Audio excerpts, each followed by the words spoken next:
दोस्तों, क्या आप पानी में रहने वाले खौफनाक जीव मगरमच्छ से भली भांति परिचित हैं? शायद नहीं। असल में बहुत से लोग इस बात से अनभिज्ञ हैं कि सारे मगरमच्छ जैसे दिखने वाले जीव असल में मगरमच्छ नहीं होते। आमतौर पर किसी भी बड़े दांतों वाले जलचर सरीसृप को ही मगरमच्छ मान लिया जाता है, लेकिन ऐसा नहीं है। मगरमच्छ जैसे दिखने वाले जीव वास्तव में 3 प्रकार के होते हैं, जिन्हें घड़ियाल, एलिगेटर और मगरमच्छ नाम मिला हुआ है। कुछ समानताओं के बावजूद इन सरीसृपों की बनावट और व्यवहार अलग अलग होते हैं।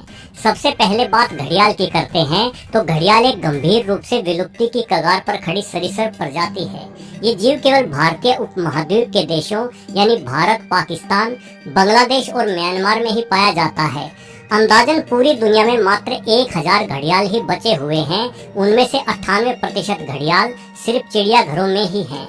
जंगलों में अब इस जीव को देखना लगभग नामुमकिन सा ही हो गया है। एक घड़ियाल करीब 15 फीट लंबा और वजन में 300 से 350 किलो भारी हो सकता है। घड़ियाल की पहचान बेहद ही आसान है। इसका मुंह सुराही की तरह पतला और लंबा होता है। नर घड़ियाल की थूथन की नोक पर बड़े बल्ब के आकार की तरह सूजन होती है। अपने पतले और कम खुल सकने वाले मुंह के कारण ही ये जीव ज्यादा घातक नहीं होता। ये आमतौर पर छोटी मछलियों को ही खाता है, इसलिए इसे मछली खाने वाला मगरमच्छ भी कहा जाता है। घड़ियाल अपना अधिकतर समय पानी में ही गुजारता है। जमीन पर रेंगने के मामले में घड़ियाल बेहद ही धीमा होता है। अगर घड़ियाल का मुकाबला मगरमच्छ या एलिगेटर से किया जाए तो इन घातक जीवों के सामने घड़ियाल कहीं भी नहीं ठहरता। मगरमच्छ और एलिगेटर का जबड़ा घड़ियाल की तुलना में बेहद ही ज्यादा बड़ा और ताकतवर होता है। ये दोनों जीव घड़ियाल की तुलना में अधिक भारी और तगड़े भी होते हैं और ये दोनों पलक झपकते ही घड़ियाल का काम तमाम कर सकते हैं। अगर हम बात सिर्फ मगरमच्छ और एलिगेटर की ही करते हैं तो इन दोनों सरीसृपों की आकार और बनावट में कहीं अधिक समानता है, लेकिन एलिगेटर जहां सिर्फ अमेरिका और चीन के कुछ हिस्सों में ही पाया जाता है, वहीं मगरमच्छ दुनिया भर में पाए जाते हैं। मगरमच्छ और एलिगेटर में भले ही काफी समानताएं हैं, लेकिन अगर आप ध्यान से देखेंगे तो पाएंगे कि एलिगेटर का नाक हल्का सा चपटापन लिए हुए यू शेप में होता है, वहीं मगरमच्छ का नाक नुकीला और वी शेप में होता है। एलिगेटर का ऊपरी जबड़ा निचले जबड़े की तुलना में कहीं अधिक चौड़ा होता है।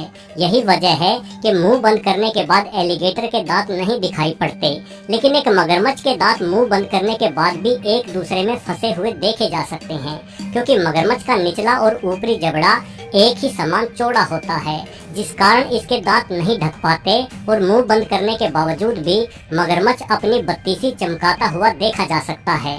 मगरमच्छ की त्वचा का रंग भी हल्का हरा या हल्का भूरा होता है, वहीं एलिगेटर गहरे काले भूरे रंग में पाए जाते हैं। अगर बात आकार की करें तो अमेरिकन एलिगेटर अपने चीनी रिश्तेदार की तुलना में कहीं अधिक बड़ा होता है। सामान्य तौर पर इसकी लंबाई 12 से 15 फीट होती है, लेकिन कई बार 20 फीट तक लंबे एलिगेटरों को भी देखा गया है। वजन के मामले में एलिगेटर 450 किलो तक भारी हो सकता है। एलिगेटर सिर्फ मीठे पानी की नदियों या तालाबों में ही मिलते हैं, वहीं मगरमच्छ मीठे पानी की नदियों समेत समुद्री खारे पानी में भी आसानी से देखने को मिल जाते हैं। अफ्रीकी नाइल मगरमच्छ लंबाई में 20 फीट से ज्यादा बड़े और वजन में 1000 किलो तक हो जाते हैं।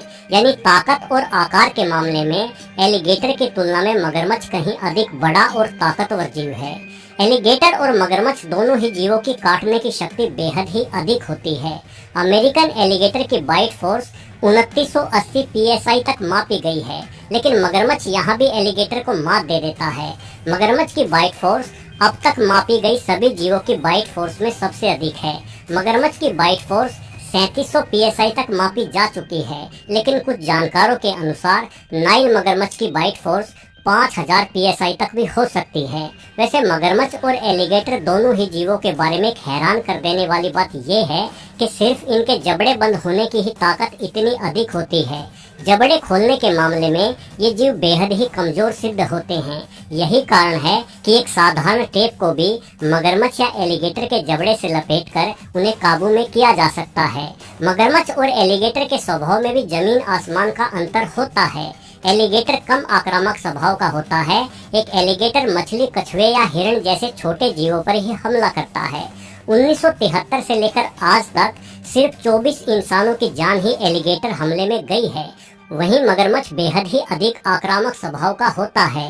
पानी में घुसने वाली हर चीज को मगरमच्छ अपना दुश्मन समझता है और कई बार बिना भूख के ही शिकार पर हमला कर देता है। मगरमच्छ मछली या कछुओं के अलावा जेब्रा और विल्डरबिट्स या भैंस जैसे बड़े जीवों को भी अपनी खुराक में शामिल करता है।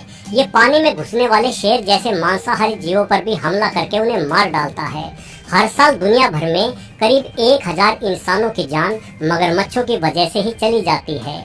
दोस्तों, जब हम दो जीवों का मुकाबला करते हैं तो उनकी रफ्तार और हमला करने की गति बेहद ही महत्वपूर्ण भूमिका निभाती है। हालांकि मगर एवं एलिगेटर दोनों ही जीव जमीन पर बेहद ही सुस्त और धीमे होते हैं। एक मगरमच्छ जमीन पर सिर्फ 14 से 15 किलोमीटर प्रति घंटे की रफ्तार से ही दौड़ पाता है, वो भी सिर्फ कुछ मीटर तक ही। यानी इनके लिए जमीन पर शिकार करना लगभग नामुमकिन ही होता है। वहीं एलिगेटर की जमीनी रफ्तार मगर से कहीं अधिक यानी 18 किलोमीटर प्रति घंटा है। ये मगर की तुलना में ज्यादा दूर तक दौड़ने में भी सक्षम है। अगर बात पानी की जाए तो जमीन पर सुस्त दिखने वाले इन दोनों ही जीवों में पानी के अंदर गजब की फुर्ती आ जाती है। मगरमच्छ और एलिगेटर दोनों ही पानी के अंदर करीब 32 किलोमीटर प्रति घंटे की रफ्तार से तैरते हुए देखे गए हैं। हालांकि कुछ जानकार मगरमच्छ की पानी में रफ्तार 40 किलोमीटर प्रति घंटा होने का दावा करते रहे हैं। ये रफ्तार एक ओलंपिक तैराक की तुलना में कोई 4 गुना अधिक है। अब अगर हम एक वयस्क मगरमच्छ और एक वयस्क एलिगेटर के मुकाबले की बात करें तो अब तक हम ये जान चुके हैं कि मगरमच्छ एलिगेटर की तुलना में कहीं अधिक भारी, बड़ा और ताकतवर सरीसृप है। मगरमच्छ के काटने की शक्ति भी एलिगेटर की तुलना में ज्यादा होती है। साथ ही इसके दांत भी अपने प्रतिद्वंदी से कहीं अधिक बड़े और मजबूत हैं। हालांकि एलिगेटर को कम आंकना भी भूल ही होगी और वास्तव में इन दोनों की लड़ाई में जीतने की अधिक संभावना उस प्राणी की होगी जो पहले हमला करेगा, क्योंकि अपने एक ही वार से ये दोनों ही एक दूसरे को चीर फाड़ सकते हैं। लेकिन एक मगरमच्छ निश्चित तौर पर एलिगेटर की तुलना में अधिक बेखौफ और गुस्सैल जीव है, इसलिए बहुत ही अधिक संभावना है कि जब भी मगर का सामना एलिगेटर से होगा तो पहला हमला मगरमच्छ की तरफ से ही होगा। हालांकि अगर ये सामना जमीन पर होता है तो शायद एलिगेटर भाग निकलेगा, क्योंकि उसकी जमीन पर दौड़ने की रफ्तार मगरमच्छ की तुलना में कहीं अधिक होती है।